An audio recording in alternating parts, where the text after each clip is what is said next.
Hey everyone, my name's Zango, and in this video we are attempting a Pokemon Black hardcore Nuzlocke with only fighting type Pokemon.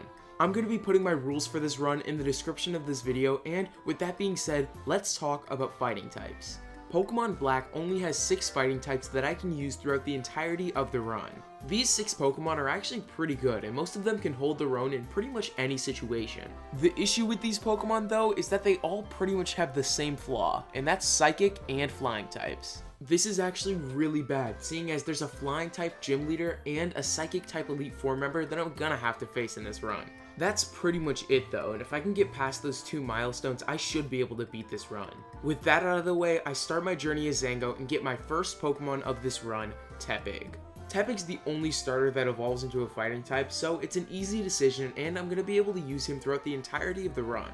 I defeat both my rivals in a battle and find out my Tepig has a naive nature, which isn't that great. This shouldn't be that much of a hindrance in this run, so I choose to just move on and I go nickname my Pokemon Bacon. I move past Route 1 to listen to some pretty poor Team Plasma propaganda, and once I finish all that up, I battle Bianca in another battle.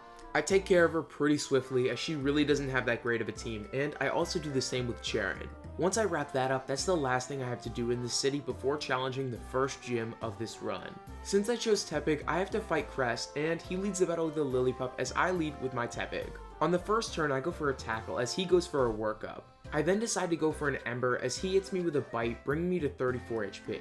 That's the last we see of Lillipup though, as I'm able to get off another Ember as he brings out his final Pokemon, Panpour. His Panpour is actually faster than me, so he goes for a Workup on the first turn as I go for a Tail Whip. He then makes a pretty stupid move and decides to go for another Workup as I go for a Flame Charge, increasing my speed.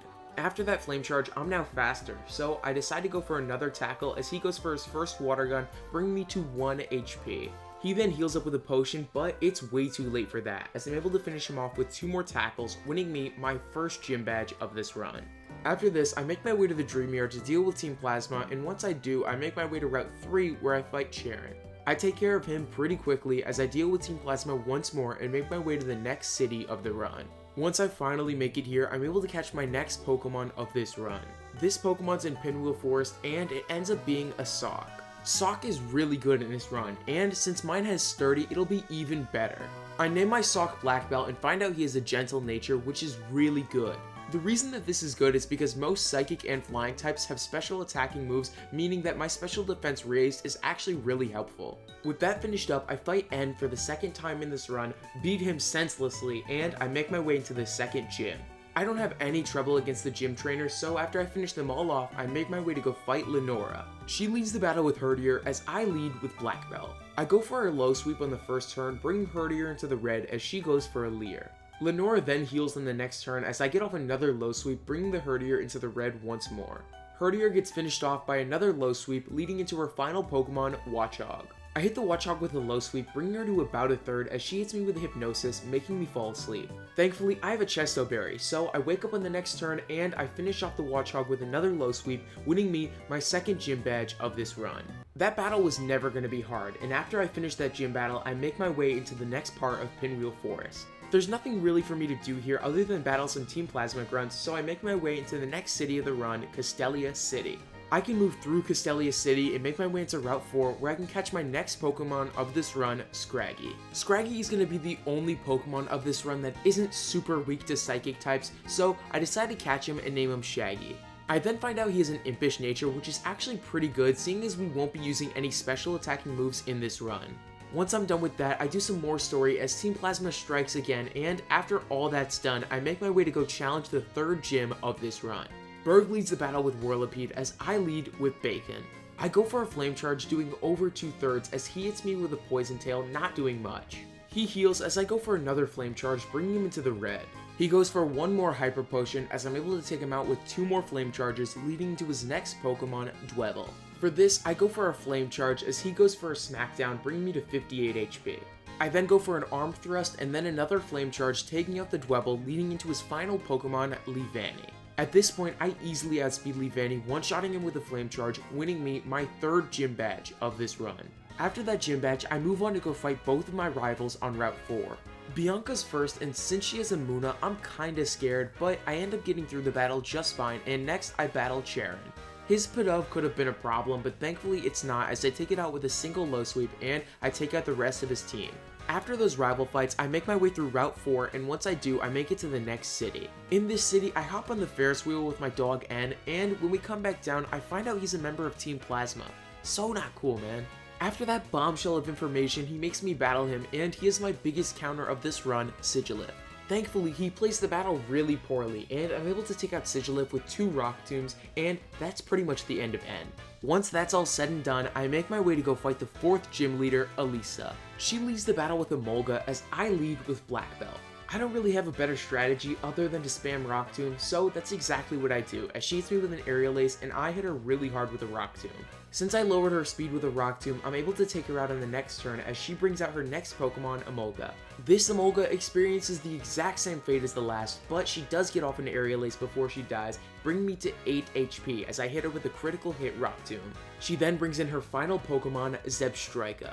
I know he's going to go for a quick attack to try and kill Black Belt, so I decide to switch into Shaggy. Shaggy doesn't get hit for much damage on the switch in, but he does get hit really hard with a Spark on the next turn as I hit a Dig, bringing him to about half. At this point, I definitely gotta switch out again, so I decide to move into Bacon. Bacon gets hit for a lot more damage than expected with a Volt Switch, and on the next turn, he hits me again with a Volt Switch, bringing me down to 8 HP as I'm able to finish him off with a single Flame Charge, winning me my 4th gym badge of this run. After that gym battle, I head to talk to Bianca, and I end up getting a prop case. I decide to use the prop case to make Sock look like the prettiest sock in the world, and after I do that, I walk outside and Bianca's dad really kills the mood. He gives a speech that I didn't listen to, and clearly neither did Bianca, as we both stay on our journey and go to Driftmill City. At this point, once I'm in Driftmill City, I head down to the cold storage and I catch my next Pokemon, Timber. I name my Timber Hercules and find out she's actually got a naughty nature, which raises her attack stat. Along with this, she's got the ability Guts, which can raise her attack so much that she basically hits like a truck. Sadly for me, this does come with a few downsides. Because she has a naughty nature, her special defense is lowered, so it kinda makes her a glass cannon. To top it all off, Conkeldurr, her final evolution, is really slow, and she won't be able to take many hits from me in this run. With that all being said though, I deal with Team Plasma in the cold storage, and after that, I go to challenge the Driftmill City gym. Clay leads the battle with Krokorok as I lead with Hercules. Krokorok goes for a Swagger as I go for a Bulk Up, not getting hit by my Confusion. On the next turn, Krokorok goes for a Torment as I go for another Bulk Up, again not getting hit by the Confusion. Krokorok then goes for a Crunch as I then hit myself with Confusion for the first time. This first time is the last time though, as I break out of my Confusion on the next turn, killing the Krokorok with a Wake Up Slap. He then brings in Palpitoad next, who I take out with a single Chip Away as he brings in his final Pokemon, Excadrill. Excadrill goes for a Hone Claws for some reason, and since I'm up +4 attack, I'm able to take him out with a single Wake Up Slap, winning me my 5th gym badge of this run. After this gym battle, I fight Bianca, beat her, and make my way to Chargestone Cave. Once here, I gotta do a lot of story just to get through the place, but once I do and I make it to the end, I have to fight N. N's team of mostly steel types really doesn't prove much of an issue as I beat him and make my way out of Chargestone Cave into Mastroulian City. Once here, I talk to Skyla and she goes to Celestial Tower. There's a lot of psychic types in this place, so I'm a little bit scared, but I end up making it to the top just fine as I talk to Skyla and I get ready to challenge what is going to be my hardest gym of this run so far. Skyla leads the battle with Swoobat as I lead with Black Belt. Prior to me starting this run, I did 2 others where I lost in this exact spot. Even though I lost, I found out some very key things that Skyla likes to do in this battle. One of the most important things that she does in this battle, and probably the only way I win this battle, is she spams Amnesia. If Black Belt goes for a Bulk Up, then Swoobat almost always goes for an Amnesia, so that's exactly what I do on the first turn, as Swoobat goes for an Amnesia as I go for a Bulk Up. I then do the exact same thing on the next turn as Swoobat goes for an Amnesia and I go for another Bulk Up. Swoobat hits me with a Heart Stamp on the next turn, not doing too much damage as I go for a Rock Tomb, killing the Swoobat in one shot. She then brings out Unfezant next, and since I really don't want to take a risk going for another Rock Tomb, I decide to go for a Brick Break and it still one-shots. She then brings out her final Pokemon, Swanna. Her Swanna probably could have killed me with an Air Slash, but she decides to go for an Aqua Ring instead as I'm able to get off a single Rock Tomb, finishing off the Swanna and winning me what could have been my hardest gym badge of this run. With that victory under my belt, I'm then able to move on to my next rival battle. This rival battle is with Sharon, and he doesn't really put up that much of a fight due to my strong Pokemon. I go through Twist Mountain next, and once I make my way through there, I deal with a little bit of Team Plasma and make my way into Icarus City. Before I continue this video, I just want to say thank you to everybody for 2,000 subscribers. The support I've been getting on these videos recently has honestly been insane, and I'm really happy you guys have been able to follow along with my journey. Not too long ago, I was deciding whether or not this stream was worth it, and it definitely was, seeing as now I have 2,000 people who like and support my content. Thanks again to everybody, and let's get back into the video. Since I'm done with Twist Mountain and there's nothing else to really do in Icarus City, I decide to just go and challenge the 7th gym. Bryson leads the battle with Vanillish as I lead with Scraggy. Since Vanillish is actually a pretty weak Pokemon, I decide to set up a workup as he goes for a Mirror Shot, hitting me and lowering my accuracy. He then goes for an Acid Armor as I go for a Brick Break, bringing him to 1 HP. On the next turn, he heals with a Hyper Potion as I set up another workup. He goes for a Mirror Shot as I go for another Brick Break, finishing off the Vanillish as he brings out his next Pokemon, Beartic. Beartic is faster and he goes for a Swagger as I go for a Brick Break. Thankfully, I'm able to get through the confusion, one-shotting the Beartic, leading into his final Pokemon, Cryogonal. For this, I want to stay safe, so I decide to move into Bacon. Bacon's already low because I didn't heal up before starting the battle, but it honestly really doesn't matter, seeing as Cryogonal can't do any damage to me, and I'm able to get off a single Heat Crash, winning me my 7th gym badge of this run. After that gym battle, I make my way to Dragon Spiral Tower, and I have to deal with Team Plasma. While I'm going through Team Plasma, Girder evolves into Conkeldurr. Before I started this run, I asked my subscribers if it would be okay if I included impossible evolutions. I did a poll, and out of 1,100 people, 92% of my subscribers said that it was okay to include impossible evolutions in this run. This is really good for me, seeing as Conkeldurr is a really good Pokemon, and I could use her a lot in this run. It takes me a minute to finish all the Team Plasma fights, but when I do a little bit of story at the top, and I make my way back down to the base of the tower to catch a Pokemon. This Pokemon is Menfu, and when I catch it, I name it Bruiser. I find out she has a naughty nature, which is actually really good, seeing as her attack is already good. Since Bruiser was already a glass cannon anyways, I'm not that upset that he has special defense down, but it could cause some problems later in this run. After I get Bruiser, I then make my way to the Desert Resort where I have to deal with a lot more of Team Plasma. None of the trainers are difficult, and the only real issue here is trying to stay under the level cap for the next gym. After Team Plasma is swiftly defeated, I make my way to the next routes of the game where I have to battle my rival, Bianca. This is the last time I have to deal with Bianca and Musharna as I take her entire team out with Scraggy with a combination of Crunch and High Jump Kick, leading me to my final city of the run, Opalucid City. Here, I find Team Plasma spewing even more propaganda, and when I'm done with them, I make my way into the final gym of this run. I make it through all the gym trainers without passing the level cap, and when I do, I challenge the 8th and final gym leader of this run. Drayden leads the battle with Fracture as I lead with Scraggy. Immediately on the first turn, he sets up with the Dragon Dance as I set up with a workup. On the next turn, he goes for a Dragon Dance again as I go for a High Jump Kick, one-shotting the Fracture. He sends out Druddigon next, and due to my Moxie bringing up my attack stat, I'm able to one-shot him with another High Jump Kick as well, as he brings out his final Pokemon, Haxorus. Going for another High Jump Kick here is extremely risky, but as Abraham Lincoln once said, you gotta risk it for the biscuit. So I decide to go for another High Jump Kick, one-shotting the Haxorus, winning me my final gym badge of this run. Once that gym is completed, I make my way outside onto the next route, and I battle my rival. Sharon leads the battle with Unpheasant as I lead with Bacon. I actually end up taking out the Unpheasant pretty easily with 2 Heat Crashes as he sends in his next Pokemon, Samurott. Samurot's actually a pretty big issue, so I decide to switch him to Scraggy. Samurott goes for an Encore as Scraggy goes for a High Jump Kick, bringing the Samurott down to half. Samurott then goes for an Aqua Tail that actually misses as I go for another High Jump Kick, finishing off the Samurott. From there, Shaggy's able to sweep the rest of the team with High Jump Kick and Brick Break, winning me my final rival battle of this run.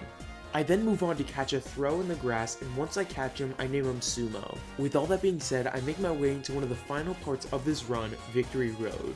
Once I'm here, I tear through that place pretty quickly as I take no deaths, and I make my way into the final part of the run, the Pokemon League. Once here, the final thing to do is to grind up my team and get ready to challenge the Elite Four. Once everyone on my team is level 50, I decide to walk into the Elite Four and start my Elite Four journey with Grimsley. Grimsley leads the battle with Scraggy as I lead with Bruiser. I decide to go for an Acrobatics, which is an easy one-shot as he brings out his next Pokemon, Liepard. Bruiser then gets hit for a lot more damage than I expected with a Fake Out, but on the next turn I go for a Drain Punch, regaining all of my health and one-shotting the Liepard in the process. He decides to bring up Bisharp next, and since Bisharp is 4 times weak to fighting types, I'm able to one-shot with a Drain Punch as he brings out his final Pokemon, Crocodile. Crocodile gets hit really hard with a Drain Punch, bringing him to about a third as he hits me for a ton of damage with an Earthquake, bringing me to 31. I'm then able to finish off the Crocodile with another Drain Punch, winning me my first Elite Four battle. With that first battle all said and done, I decide to fight my next Elite Four member, Chantal. She leads the battle with Cofagrigus as I lead with Shaggy.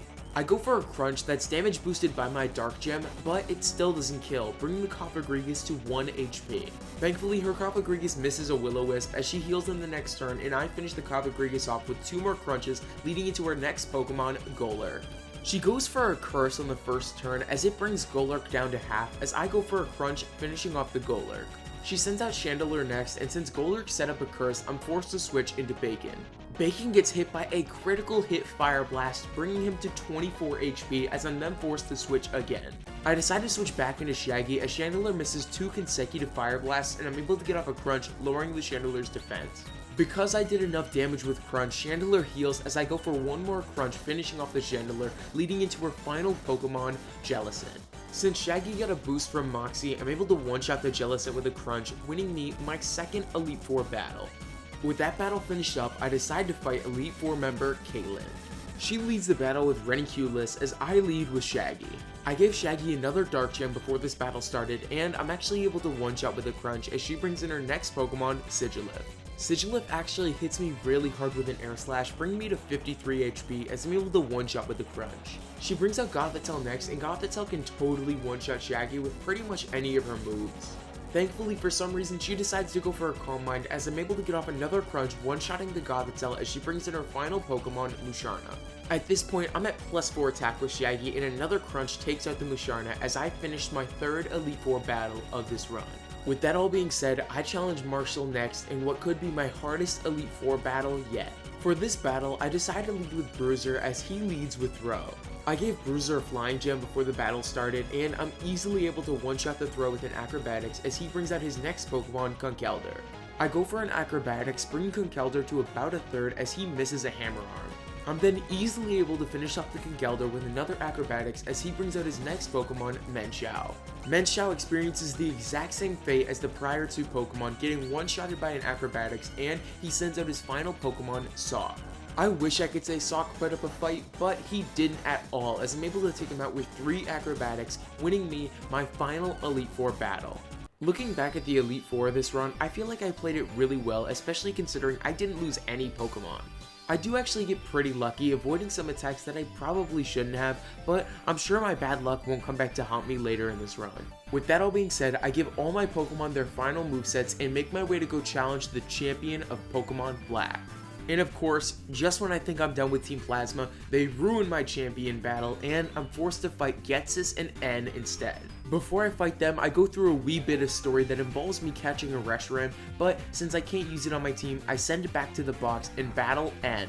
He leads the battle with Zekrom as I lead with Black Belt. Zekrom goes for a Fusion Bolt, hitting me for a ton of damage, bringing me to 23 HP as I go for a Dig. Since Black Belt has a Ground Gem, Dig actually does a lot of damage, bringing Zekrom to below half as on the next turn I get taken out with another Fusion Bolt.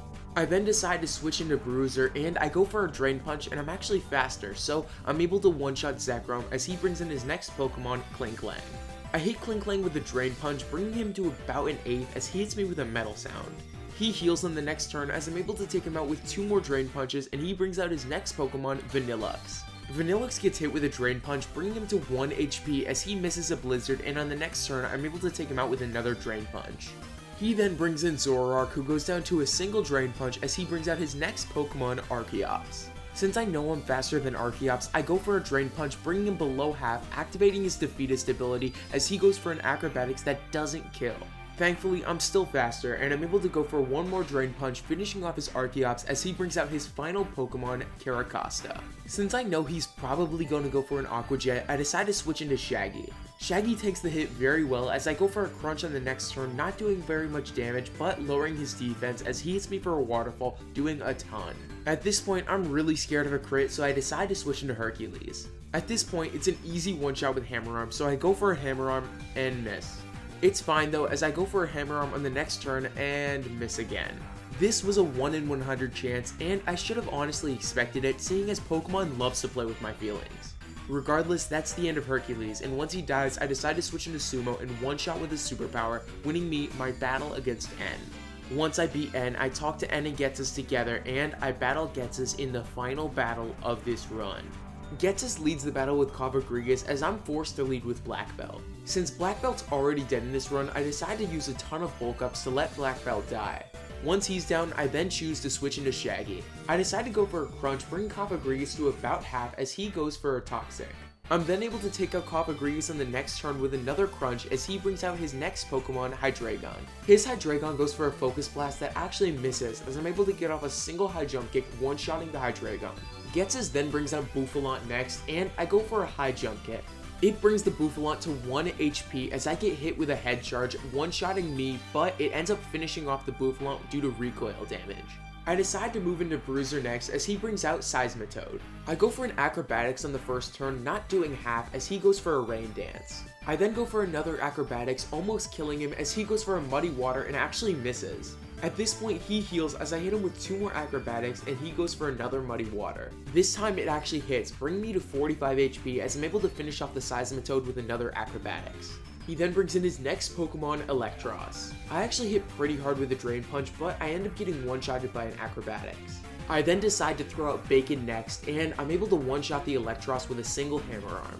At this point, he then sends out his final Pokemon, Bisharp. Just like in the Elite Four battle, Bisharp is 4 times weak to fighting type moves, so I'm able to get off a single Hammer Arm, winning me my final battle of this run. And with that, that's the end of my run. Looking at the Elite Four in the final 2 battles, I actually got really lucky with all the moves that the enemy Pokemon missed. Most of the moves they threw at me were actually pretty high accuracy moves, so I'm actually surprised that I avoided as many moves as I did.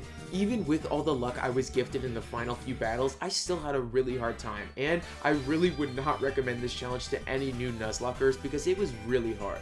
With that all being said, I want to give a quick shout out to King P, seeing as he made the format you're looking at right now, and he helped me out a lot in general with this video. He is 1 subscriber away from 600, so if you could please subscribe to him, his channel will be in the description of this video. Finally, I just want to say thank you to every single one of you for watching, and with that being said, that was my attempt at a Pokemon Black Hardcore Nuzlocke with fighting types only.